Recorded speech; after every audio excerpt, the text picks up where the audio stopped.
Bonjour à toutes et bonjour à tous.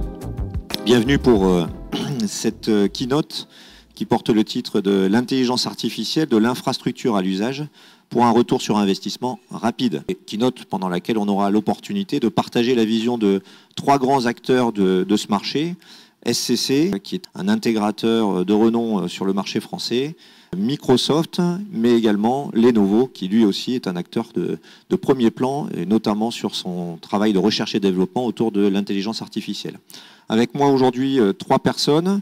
Jean-Christophe, qui est à côté de moi, Jean-Christophe Morisseau, qui est directeur général de la division infrastructure de Lenovo. Bonjour Jean-Christophe. Bonjour. À sa gauche, Nicolas Danois, qui est chez SCC et qui est responsable du programme Microsoft. Bonjour. Et du partenariat avec Microsoft, je pense. Et puis, pour terminer, Thibaut Santamaria, qui est sales spécialiste dans la division usage et data d'SCC. Bonjour à tous. Voilà, pour faire efficace, on va tout de suite rentrer dans le vif du sujet et j'avais envie de poser rapidement en fait une question directement à Thibaut, puisque on a tous en tête que l'intelligence artificielle c'est une technologie de demain, mais j'ai envie de savoir si il y a déjà des cas d'usage précis. Alors je connais un peu la réponse puisqu'on a un peu travaillé, mais je te laisse partager ta vision et l'expérience d'SCC sur le déploiement de solutions d'intelligence artificielle. Bah écoute, merci pour la transition. Effectivement, ce qu'il faut bien appréhender aujourd'hui au sein de l'IA, on va relativiser, c'est pas un gros mot, et c'est du concret, ça existe déjà. Le premier cas d'usage auquel moi je voulais faire allusion, c'est ce qui concerne aujourd'hui la détection de départ de feu en milieu naturel. Depuis un incendie qui date maintenant de 4 ans en Gironde, l'État et les territoires ont pris conscience des problématiques que ça pouvait générer à court, mais surtout moyen terme. Et de ce fait, ils ont décidé d'allouer des enveloppes budgétaires à destination des SDIS. Donc les SDIS, c'est les services départementaux d'incendie et de secours. Et SCC, en tant qu'intégrateur de solutions, s'est positionné, continue d'ailleurs de se positionner. Et on a d'ailleurs remporté le SDIS 33 de la Gironde l'année dernière et on a déployé cette année. Donc c'est quelque chose qui est très important. En l'occurrence, on a déployé ce partenariat avec Midgard, qui est la start-up française qui a développé l'algorithme qui permet de faire de la reconnaissance de forme de fumée de départ de feu, avec un système de triangulation via des caméras, parce que l'IA est toujours portée sur les caméras de vidéosurveillance, qui permet d'être tout de suite proactif au moment où on constate un départ de feu pour que les équipes interviennent le plus vite possible. Donc on est vraiment dans une solution qui aide les équipes sur le terrain au quotidien et notamment pendant les périodes sèches, et on sait que compte tenu des évolutions climatiques, ça interviendra de plus en plus. J'enchaîne. Un autre cas d'usage ? Alors, un autre cas d'usage qui nous concerne tous, les territoires. Chacun, on a notre propre particularité et spécificité. Pour autant, la sécurité urbaine, qu'on peut mettre en parallèle avec la Smart City, aujourd'hui, c'est un sujet qui est primordial. Et donc, au travers des partenaires, donc là, je vais plus faire allusion à des partenaires qui ont notamment gagné les JO dans le cadre d'une expérimentation. Donc je pense à Wintix, à Videtix, Eviden, et puis bon, 22 aussi, ils font partie de nos partenaires. Eux ont développé des solutions qui permettent de traiter des pluralités de cas d'usage. Alors on va plus être sur deux axes, une partie qui va être comportementale et une autre partie qui va être inhérente aux mobilités. Et le but en fait, c'est là encore, aujourd'hui on a dénombré à peu près 93 930 000 caméras sur l'espace public, dont une partie est gérée par les forces de l'ordre, mais pas toutes. Et le but, c'est toujours de pouvoir déployer des solutions qui vont générer des alertes de manière proactive. Donc ça peut être des problématiques de maraudage, ça peut être tout ce qui va être inhérent finalement à des informations aussi de comptage, de mobilité. Il faut appréhender aussi ce type de solution comme un outil d'aide, notamment pour les élus, puisqu'ils peuvent faire valoir au travers des statistiques qui vont générer potentiellement les actions qu'ils ont mis en place et déployées. Donc voilà, le thème de la sécurité urbaine est très riche, très large, et un des cas d'usage aussi qui ressort de plus en plus, c'est les dépôts sauvages. Donc les dépôts sauvages, chez nous, ils vont être de plusieurs ordres. Il y a les dépôts sauvages qui sont un peu en périphérie des territoires, où là c'est compliqué si on n'a pas de caméra à proximité de pouvoir identifier qui, quoi, comment. Mais au travers des zones urbaines, généralement on va avoir un dispositif qui va permettre de traiter les dépôts sauvages. Donc en termes de solutions, on est sur de la reconnaissance de forme, c'est du machine learning, et On va pouvoir, dans une logique d'interopérabilité en termes de protocole de communication, remonter les données non seulement aux forces de l'ordre si elles veulent verbaliser ou intervenir et verbaliser, et en parallèle aux équipes vertes de la ville pour qu'ils puissent prendre en considération les dépôts sauvages le plus vite possible, parce qu'en plus on connaît la nature humaine. Si on les laisse, ça s'accumule de plus en plus. Merci. On était donc sur 3 exemples extrêmement concrets et justement c'est extrêmement intéressant de voir ça. Mais derrière cette intelligence, on le sait bien, en fait, il faut qu'il y ait des plateformes, qu'on ait des plateformes mises à disposition pour faire tourner en fait tous ces modèles de calcul. Et derrière donc ces plateformes, il faut de la puissance, de la robustesse, de la redondance. Il faut aussi un peu d'intelligence à l'intérieur de ces plateformes pour qu'elles soient facilement manageables, monitorables. Et ça me donne une bonne transition vers Jean-Christophe, puisque là, quand on parle de plateforme, on parle d'infrastructure, de serveurs, de stockage, etc. J'aimerais que tu partages un peu avec tout le monde la vision de Lenovo sur ces plateformes et justement en quoi elles vont aider l'intelligence artificielle au quotidien. Alors oui, Lenovo, pour rappel, c'est un constructeur de solutions informatiques d'envergure mondiale. Notre portefeuille de produits est extrêmement large. Généralement, quand on se présente, on parle de Pocket to Cloud. On a aujourd'hui dans notre portefeuille de solutions des téléphones portables de la marque Motorola. On fait du PC, on fait des workstations, on fait des écrans, on fait des systèmes de collaboration. On propose du data center, que ce soit sur des gros calculateurs. On a une position assez forte dans le monde sur les HPC, des serveurs hyper convergés, des serveurs Edge, qui sont des serveurs qui sont dédiés à des utilisations déportées en milieu contraint. On fait des systèmes de stockage, donc on balaye très fort l'ensemble des besoins des clients. Et quand on arrive aux discussions autour de l'IA, on sait tous aujourd'hui que quand on dit IA, le mot qu'on ne dit pas après, que tout le monde a dans la tête, c'est génératif. Et on vient de voir, et ça j'ai trouvé ça extrêmement intéressant, que c'est intéressant, on en parle, mais on n'en voit pas beaucoup. Il y a d'autres sujets dans l'IA qui sont des sujets extrêmement pragmatiques, dont la computer vision, qui est aujourd'hui le sujet, qui est le sujet d'actualité. Et ce qu'on voit là sont des sujets qui sont déjà en opération. Des élus locaux sont capables aujourd'hui de contacter SCC et Lenovo pour mettre en œuvre ces solutions sur les cas d'usage qu'on vient voir. Donc on est vraiment dans le concret et ça relie à la question sur le ROI. Donc une fois qu'on a dit ça sur Lenovo, quelle est notre approche de l'IA ? Ce qu'on voit, c'est qu'on a beaucoup de clients qui viennent nous voir et qui sont un peu perdus sur cette utilisation de l'IA, c'est comment la mettre en œuvre.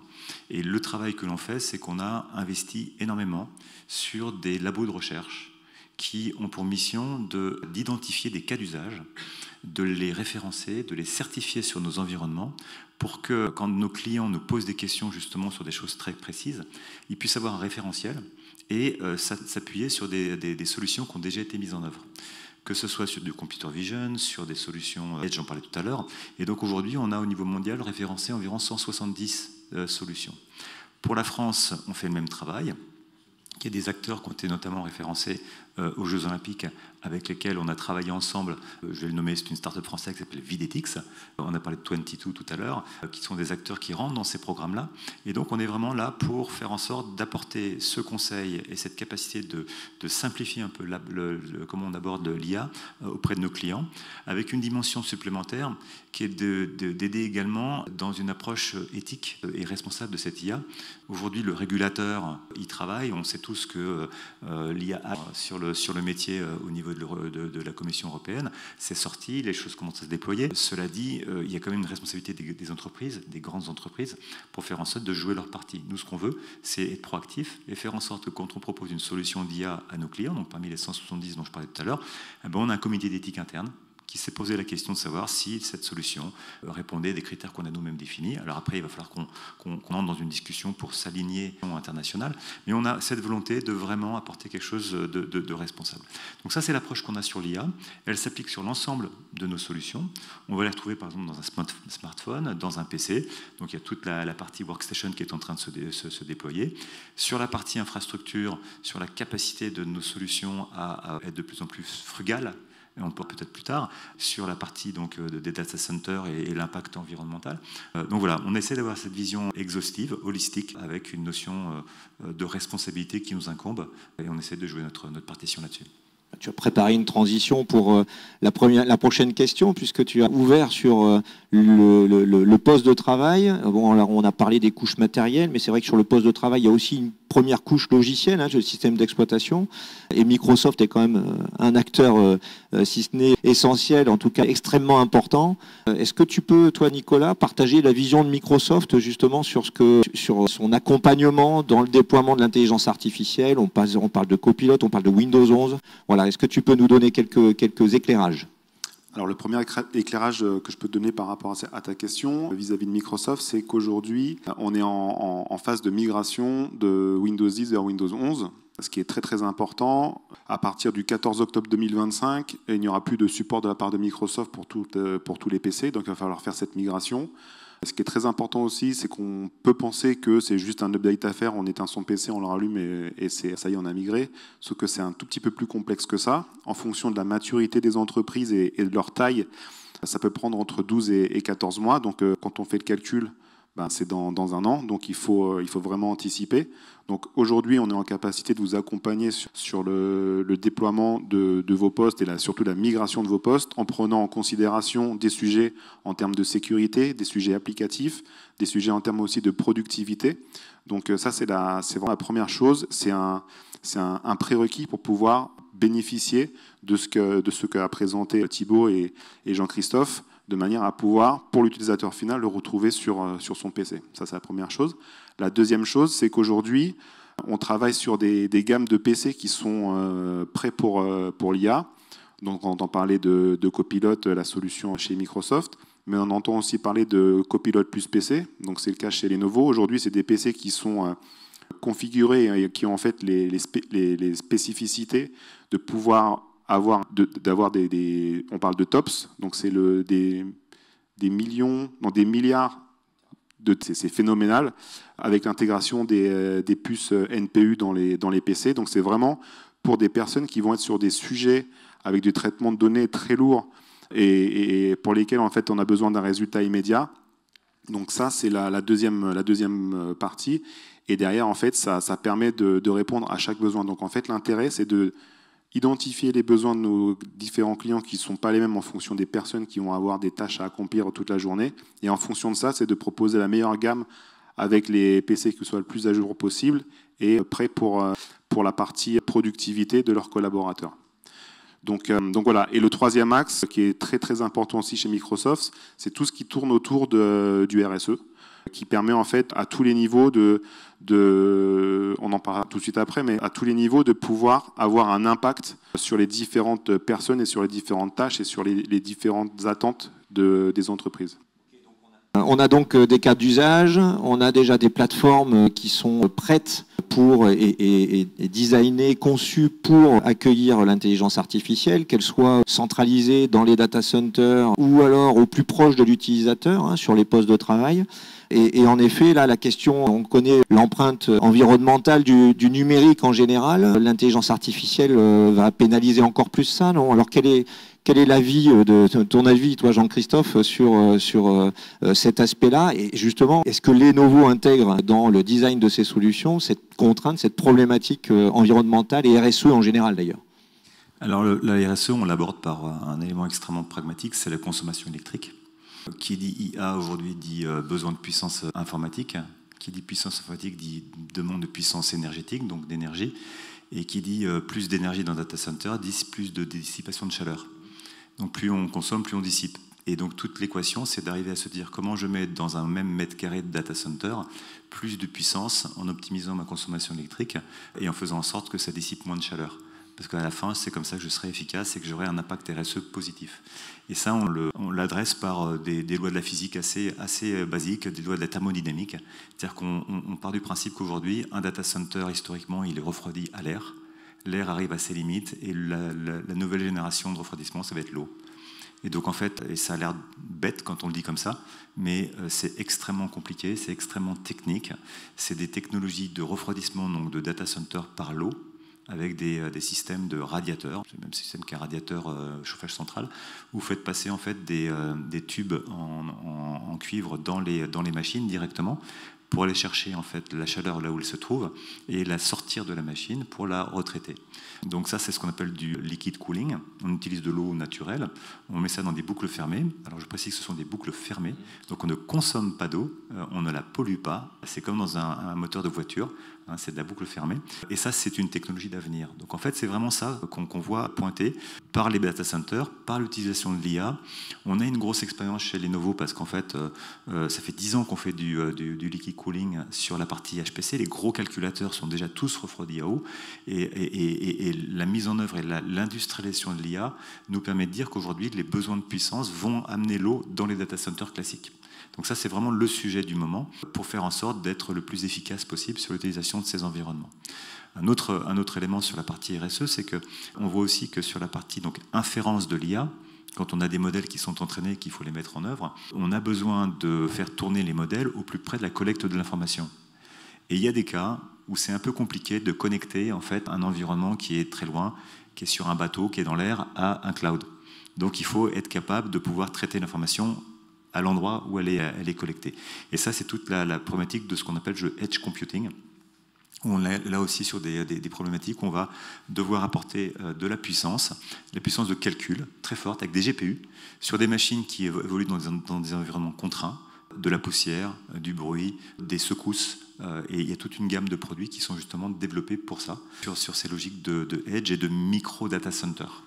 Et le dernier élément, on en a parlé brièvement, c'est toute la question de l'utilisation de l'IA sur des postes donc, clients, sur des smartphones, avec un besoin de puissance. Et là, on a ce que tu as parlé tout à l'heure, la NPU, qui est en fait un nouveau processeur qui intègre donc la carte mère et qui permettent d'intégrer des algorithmes qui sont déjà compilés dans le processeur. Et les calculs se font au niveau d'un élément qui, lui, n'est pas vorace en énergie, qui permet de faire des calculs extrêmement rapides et de décharger la CPU pour faire en sorte de pouvoir aller vers des logiques d'IA personnalisées au niveau des postes de travail sur les données de l'utilisateur.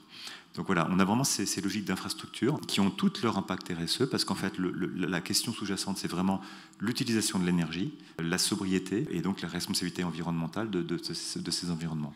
Et donc je finis pour dire que l'eau est l'avenir du data center. On n'y est pas encore.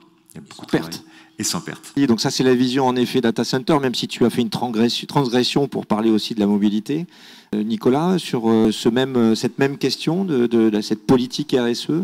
Alors il y a deux axes qui sont très importants. Le premier, c'est par rapport à la partie hardware. Par rapport à la gamme Lenovo, il y a des solutions qui s'appellent CO2 Offset. Une solution qui s'appelle CO2 Offset, ce sont les seuls à le faire.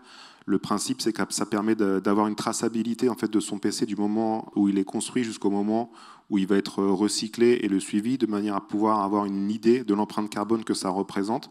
Ce qui sont des données aujourd'hui qui sont très importantes pour les entités RSE dans les entreprises. Donc ça leur permet d'avoir une visibilité et de pouvoir savoir où ils en sont, la première chose. Et la deuxième chose, c'est plus global au travers de fonctionnalités proposées par Windows 11. Donc on a tous vibré pendant les JO et encore plus vibré pendant les Jeux paralympiques.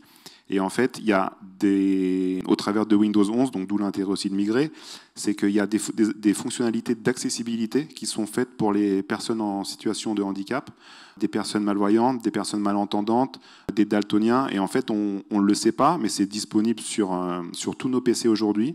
Et donc, ça permet de proposer les solutions dont a parlé Thibaut aux entreprises, à tous les collaborateurs, sur un même pied d'égalité, de manière à ce que les personnes en situation de handicap soient aussi productives sur ces sujets-là que les personnes valides. Donc ça, c'est un axe très très fort, cette partie inclusion, qui est mis en avant par Microsoft et qui touche toutes les entreprises. Si on arrive au terme de cette keynote, alors c'est compliqué, le thème était extrêmement large, donc sur un format réduit. Peut-être simplement en conclusion, pour rester sur le concret, je vais revenir sur un exemple qui a été présenté tout à l'heure par Thibaut et qu'on connaît très bien ici, puisque chez SCC, en effet, on a accompagné les pompiers de la Gironde pour moderniser la surveillance des massifs forestiers.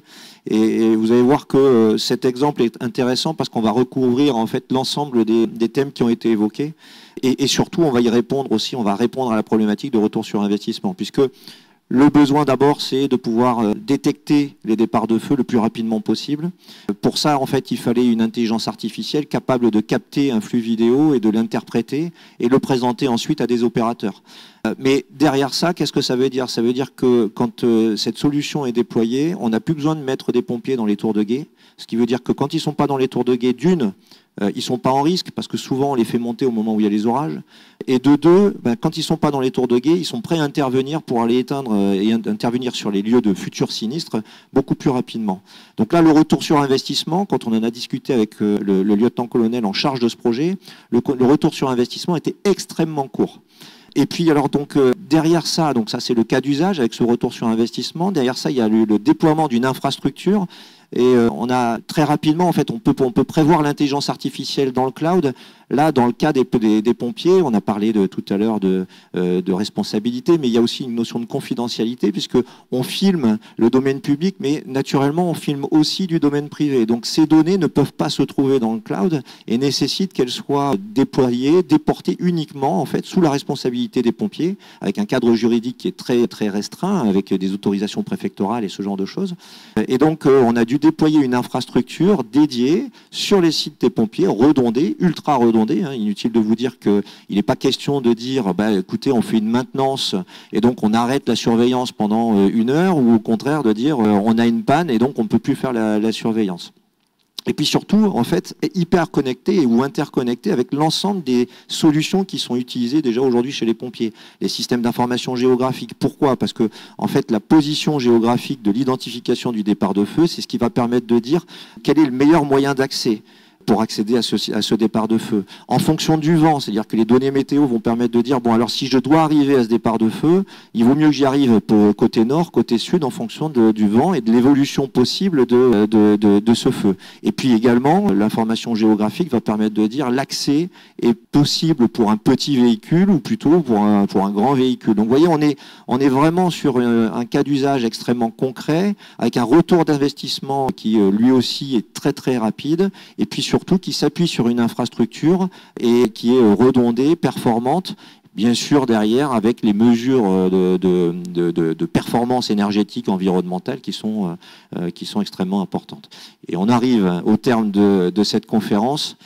Donc voilà, j'espère qu'on a été clair. Si ça n'a pas été le cas, n'hésitez pas à nous contacter. Je crois que dans le slide, il y a quelques contacts. Je voudrais quand même remercier Jean-Christophe qui nous a fait quand même le plaisir de venir à la Mêlée numérique à Toulouse pour aller présenter un sujet aussi passionnant que celui-ci. Plaisir.